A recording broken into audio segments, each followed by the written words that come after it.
So you've learned how to make a nice render of your livery, and it looks pretty good for what it is, but what if we used blender cycles to go deeper? Now this doesn't look like much, but this is actually a gateway that allows us to do things like this. Now, it's a bit bare, and with a bit of work, we can turn it into something that looks like that. So this is what I'll be showing you in this tutorial. I will assume that you have watched a particular tutorial video. I will link it in the description. If you are new to making renders and using Blender in general, I would suggest you watch that first. Alright, to begin, you'll have something that looks like this. Now, it's all good, but if we switch to the Cycles engine over here, we have a few issues to address.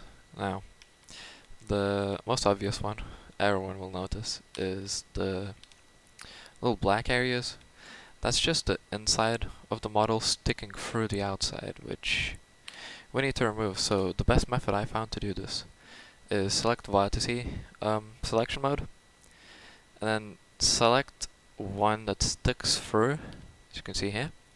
Then press Ctrl L, and then you can delete everything you just selected, and then all that is going to be gone.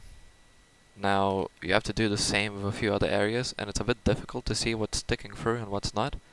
So you're going to go up here in Overlays, enable Face Orientation, and basically here, everything that is blue is sticking the right way, everything that is red is sticking through the outside. So that's what we need to track down and delete. So, enter edit mode again, and basically just trial and error it. That's the best way I've found where you can efficiently do that. With Windows, you just select any part of it, Ctrl L, delete it, and it's basically going to be fine like that. Now with this roof area, I found that it's easier to select this blue area, press H to hide it, then select the red area as usual, delete that, and then press Alt and H to bring it back, and then you can see that it's normal. So just do that, but for every surface. Like here especially, watch out, because this one's a bit weird.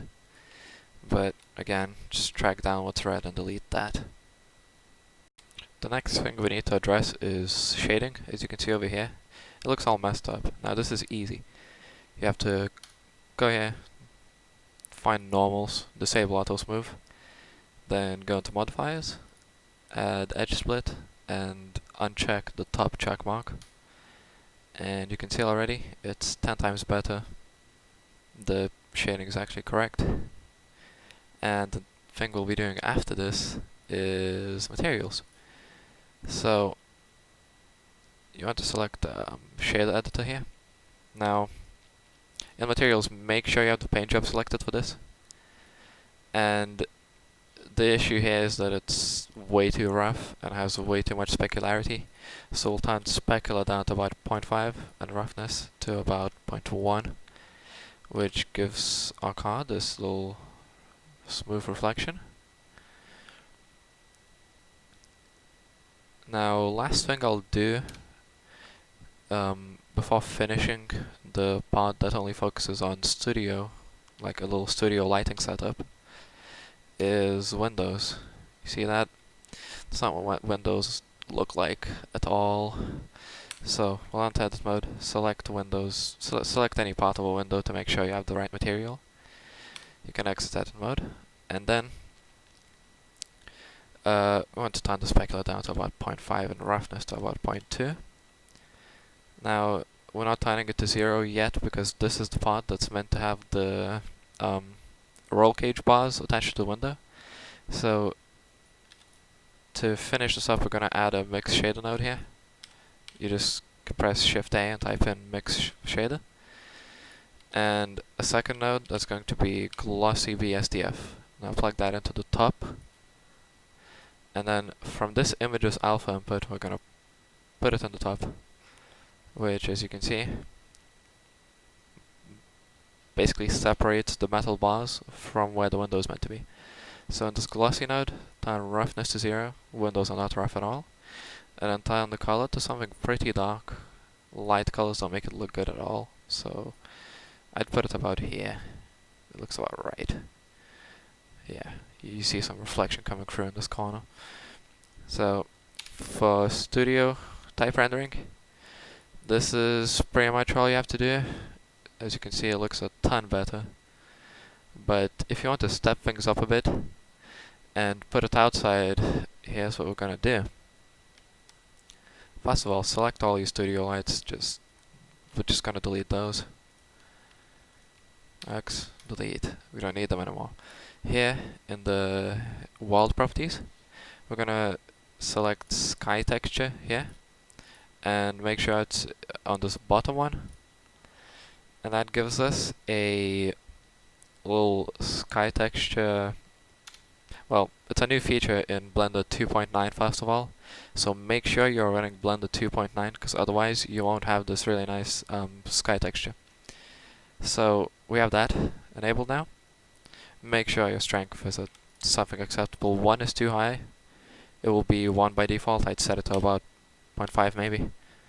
So we can enter rendered view, and as you can see, it's still way too bright. So I turn it down even further to like 0.2 or something.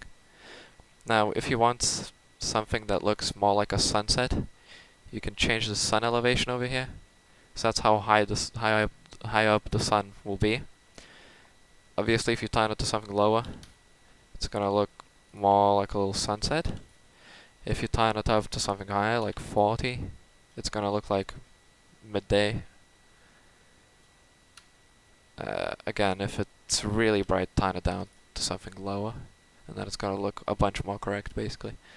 But yeah, I like how it looks with this sort of lighting. Maybe a bit higher, maybe like 4, 5 even. That looks good. And then the sun rotation, that's which way it's rotated. So if you want shadows coming from the front, you can rotate it like that. If you want the light to come from the back, you can do that. I think it looks nice when it's coming from the front like this. You can see a shadow behind the car, and certain features at the front are just going to be highlighted like this, and I really like the way it looks. So I'm going to change it to 5 and then like 40 degrees. And this looks quite nice.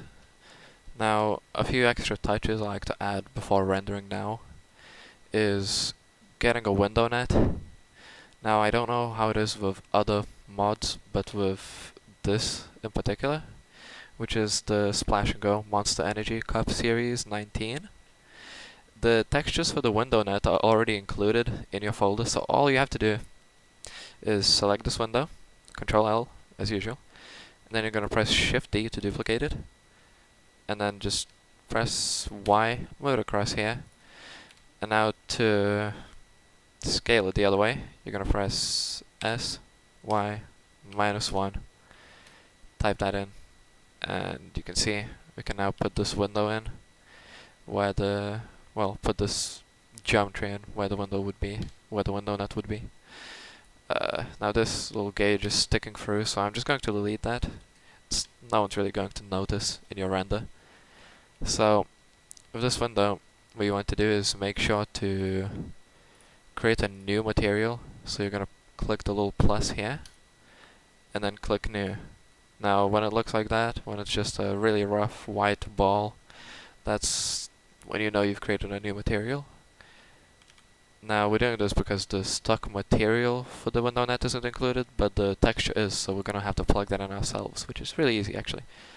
So add an image texture, and in your folder you will find, in your folder with all the textures, for this mod specifically, you will find a file that is called windownet.tga.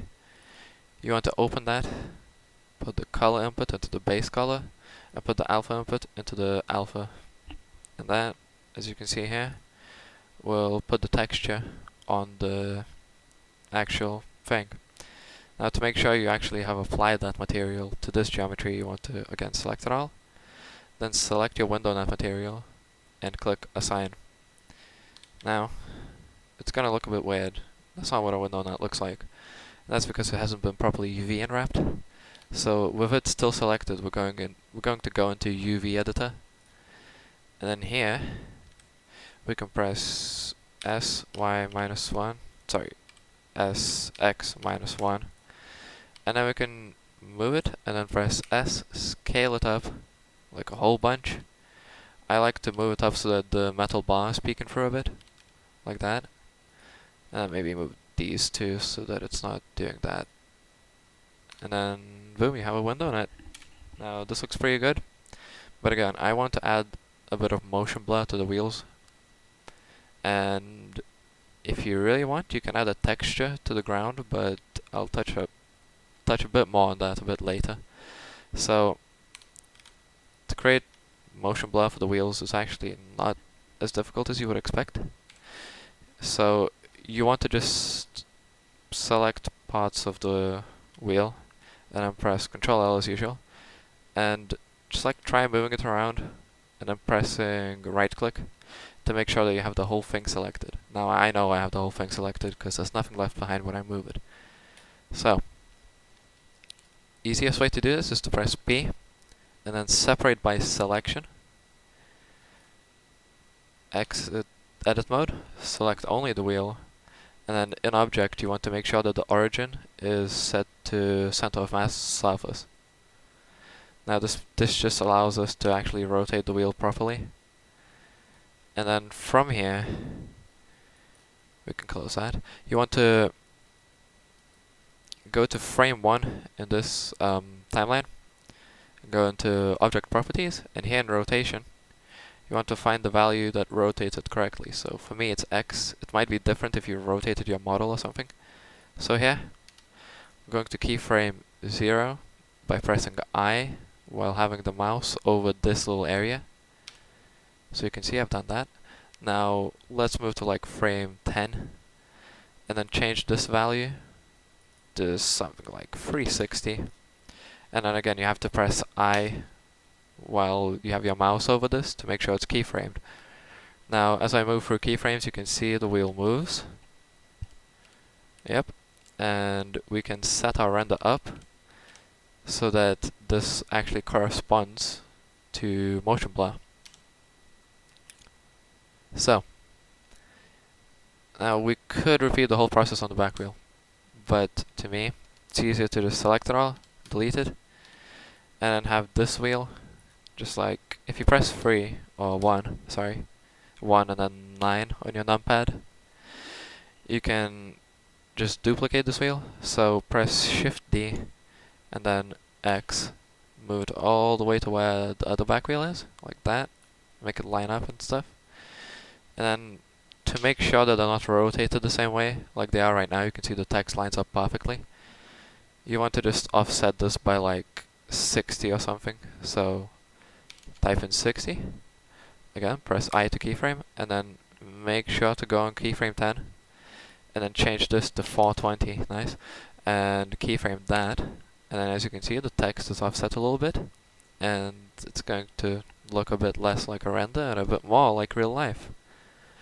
Now again, this flaw, if you want the texture you can go ahead and do that, but I like creating a little mirror by setting the roughness really low, like that, and then in the shade editor just putting in a noise texture, and then putting in a bump node.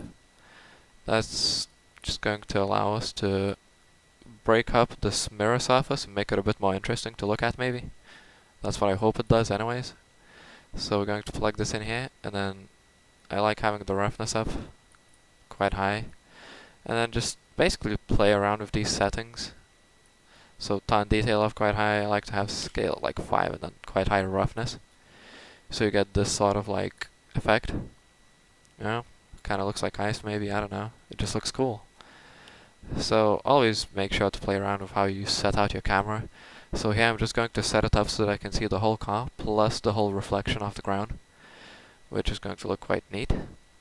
Now, to make sure it looks correctly, if you have added a texture to your ground, make sure to animate that as well. So we're going back to frame 1 on your timeline editor, and we can close that. And basically we can move this whole floor forwards or backwards a bit.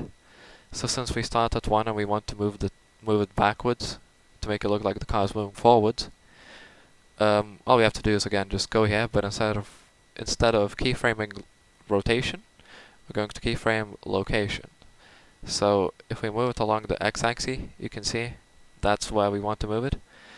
And you can see the numbers go down when I move it in the correct direction, so that means we're going to have the numbers go down. So keyframe it, and then on frame 10, I'd move it back like, move it back like to 10 maybe. Minus 10, sorry. To about there. I think that looks about correct. You can change these things to your taste, but I think it looks nice. Okay, maybe not 10, it looks way too big. I'd go about minus 5 maybe. And then, yeah, that looks about right. So to make sure that you have your motion blur on, you're going to go into render settings. Just let me close these to show you what it will look like. Yeah, here. In render properties, you want to check motion blur, and then this value here changes how much motion blur you get. And I also like to enable rolling shutter because it makes it look a bit more real. You don't really notice it, but I just like having it enabled. So here through renders you want to play around with this value, just because it's all about taste. It's about what you like seeing and what you think looks good. So I'm gonna set it to about 0.4 and then see how it looks and then change it. Now, just a disclaimer, you won't see any motion blur in the viewport. That's because this only works when you render your image. So if you want, you can set the resolution here to about 50% and then render, which is going to make it faster. Now, just a little tip, in Blender 2.9, you have a new feature in sampling here that allows you to use denoising. So if you were to render this on a GPU, I'd suggest you use optics over here. And if you were to render this with a CPU, I'd suggest open image denoise, which you only use these in those circumstances because it's faster, more efficient. So instead of having to render like 100 samples, it would take you maybe an hour on a really bad computer. You can just render like 5 samples and then have denoising enabled, and that will make it maybe like 10 minutes or something. So that's a really nice feature to have. So I have everything set out here already, but I do suggest you change light paths. Total, it's going to be at 12 for you. You want to change it at like 2 or 1 even, because you don't notice it. Yeah, see, if you change it to 0, you're going to notice it. But if you change it to like 1 or 2, no one will notice a difference. So that's just something you might want to do to basically make it more efficient. And again, samples, you only need like 10 if you use denoising. If it looks a bit blotchy because of the way you chose to render, you can just make it a bit higher. Oh yeah, and the last thing you might want to know before rendering in cycles is in this performance tab over here. If you're rendering on GPU, you want your tiles to be something like this, 480 by 540. And that's only because those are these values but divided. Because for GPU rendering, you want big rectangles or squares that are equal in size. So that's why I have that. If you were to render on CPU over here, you would have to set it to something small. So on a slow CPU, for me, for my slow CPU on my laptop, it would be about 11 by 11 over here. But you can experiment around and see what's faster. For some people, 14 by 14 is the fastest. It's really up to you. Oh yeah, and if you plan to render in a different resolution, so let's say, you just decided to change these to maybe like 2K or something, you want to enter your X and Y resolutions, but you want to divide them. So for me, it's just going to be 1920 divided by 4. And then click anywhere and you have your thing. Now here 1080. I could divide it by 4, but that would be farther away from squares than if I were to divide it by 2. So that's just what I'm dividing it by. And from here, just render it a few times, change a few settings, and see how it goes, really. So here I've just quickly rendered this image. Let me just pull it up. Yeah. So I've quickly rendered that, and you can see we have much nicer reflections. We have shading. We have a bit of motion blur on the wheels. We can see the ground is something a bit more interesting maybe. We have a window net, which you usually don't see in renders. And it looks pretty nice. So in the end you can go back to Shade Editor and just change this texture to, in your paint job material, to whatever livery you want. I'm gonna show off a livery someone I know made. I have plenty of my own liveries, but I just want to show off this guy's work because I think it's quite nice. So let me just find it real quick.